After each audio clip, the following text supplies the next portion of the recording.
সালাম ফিরানোর পর আল্লাহু আকবার নাকি আস্তাগফিরুল্লাহ কোনটা বলতে হয়, এটা নিয়ে আমরা অনেকে বিভিন্ন সময় বিভেদ করে থাকি বা ভিন্ন মত শুনে থাকি।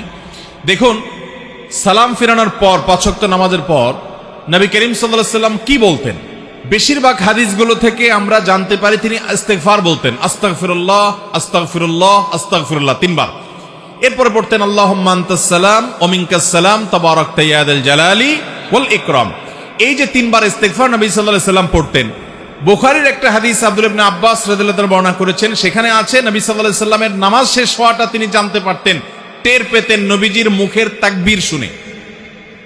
এখন এই হাদিসের আলোকে অনেক উলামায়ে কেরাম বলেন তাহলে সালাম ফেরানোর পর প্রথম তাকবীর বলতে হবে, যেহেতু তাকবীর শুনে সাহাবী বুঝছেন নামাজ শেষ হয়েছে, তার মানে আগে আল্লাহু আকবার বলতে হবে, এরপরে ৩ বার ইস্তেগফার বলতে হবে। এটা একটা গবেষণা এই হাদিসের আলোকে।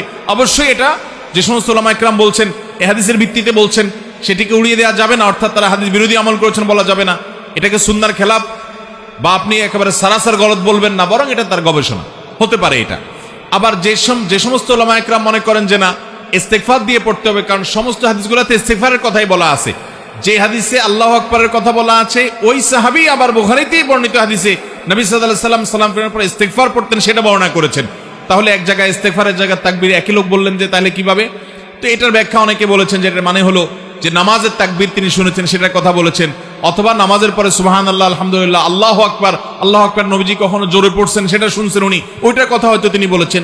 এভাবে সমন্বয় অনেক মুহাদ্দিসগণ করে থাকেন। তাহলে বেশিরভাগ হাদিসের দিকে তাকালে আমরা দেখি সালাম ফেরানোর পর ইস্তেগফার ৩ বার এটার কথা বলা হয়েছে, আর এই হাদিস থেকে বোঝা যায় তাকবীরের কথা বলা হয়েছে। কেউ যদি তাকবীর এবং ইস্তেগফার দুইটাই পড়ে ইনশাআল্লাহ বিইذনিল্লাহ তিনিও সওয়াব পাবেন, সুন্নাহর উপরে আমল করেছেন, হাদিসের উপর আমল করেছেন। আল্লাহ তাআলা তৌফিক দান করুন। শুক্রবার জুমার নামাজের আজান একবার নাকি 2 বার হবে জানতে চাই। জুমার নামাজের আজান নিয়েও আমাদের দেশে আজকাল বিতর্ক হয়। আল্লাহ তাআলা মাফ করুক, আমরা বিষয় খুঁজে পাই না। কত মীমাংসিত চূড়ান্তভাবে প্রমাণিত বিষয় নিয়েও আমরা অযথা বাড়াবাড়ি, গন্ডগোল, ফাসাদ এবং টানাটানি এবং মতপার্থক্য করি।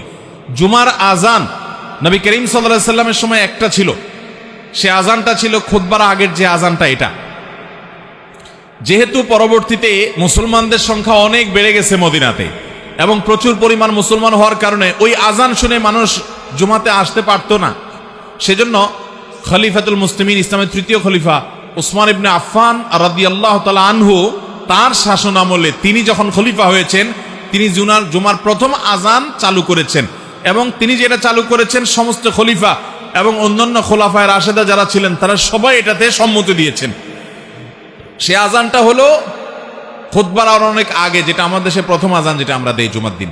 তো এই আজানটা একটু দূরে উঁচু জায়গা দেওয়ার নির্দেশ করেছেন তিনি, যাতে করে সবাই জানতে পারে আজকে জুমার দিন, এই জন্য অনেক আগে থেকে এখানে আজান দেওয়া হচ্ছে, মানুষ যাতে দূর দূরান্ত থেকে আসতে পারে। তখন তো মাইক ছিল না।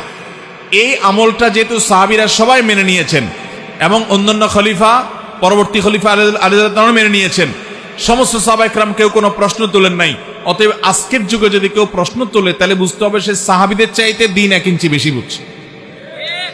সাহাবীদের চাইতে দিন বেশি বোঝা এটা লক্ষণ ভালো হতে পারে না। ভাইরা আমার, নবী করিম সাল্লাল্লাহু আলাইহি ওয়াসাল্লাম বলেছেন আমার পরে তোমরা আবু বকর, ওমরকে, খুলাফায়ে রাশেদাকে অনুসরণ করবে। ফাআলাইকুম বিসুন্নতি ওয়া সুন্নাতিল খুলাফায়ের রাশিদিনিল মাহদিয়িন, তোমরা আমার সুন্নাহকে অনুসরণ করবে, খুলাফায়ে রাশেদার সুন্নাহ অনুসরণ করবে।